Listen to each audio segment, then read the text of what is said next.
दुरुराटी एका इंटरव्ह्यूमध्ये सांगतो की मोदीपेक्षा गाढव खूप चांगला, असं का म्हणलं असेल तो? आपल्या देशाच्या पंतप्रधानांवर एवढी त्यांनी टीका का केली असेल? त्याचं काही कारण आहे. हे जो तुम्हाला चार्ट दिसतोय, हे आतापर्यंत मोदीने आपल्याला सांगितलं होतं की एवढ्या आम्ही गोष्टी करू. याच्यातल्या दोन गोष्टी ह्या खूप मेन आहेत. एक म्हणजे की शेतकऱ्याचं उत्पन्न हे दुप्पट करू, अजून तसं काही झालेलं नाही. दुसरी एक गोष्ट म्हणजे देशातली बेरोजगारी कमी करू, ही एक गोष्ट अजून हे पण झालेलं नाही.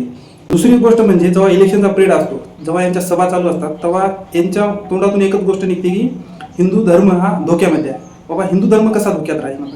भारतामध्ये 79% हा हिंदू धर्म आहे, तर आपला हिंदू धर्म हा धोक्यात कसा येणार? 79% एवढी लोकसंख्या आपली असल्याच्या नंतर हा एक मेन मुद्दा आहे. तिसरा एक मुद्दा म्हणजे आपल्या जो न्यूज चॅनल जेवढे आहेत, तो दुराटी हर वेळेस म्हणतो की अख्खा न्यूज मीडिया विकला गेलेला आहे. त्याचं कारण सांगतो तुम्हाला का विकला गेलेला आहे. न्यूज चॅनलवर आपल्या एज्युकेशन रिलेटेड, भारताच्या विकासा रिलेटेड ह्या गोष्टी दाखवल्या पाहिजे, पण तसं न करता एपीबी न्यूजवर एक न्यूज बघू शकता तुम्ही. या न्यूजवर दाखवलं जात आहे की हेडलाईन आहे, तुम्ही आता सर्च करून यूट्यूबला बघू शकता, योगी आदित्यनाथ के बाल बडे क्यों नहीं होते. बाबा, त्याच्या केसाशी आम्हाला काय घेणं देणं आहे?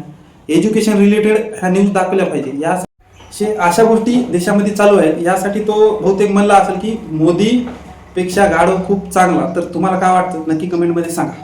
आणि जे काही इमेज तुम्ही बघितल्या, या सगळ्या ऑनलाईनला आहेत.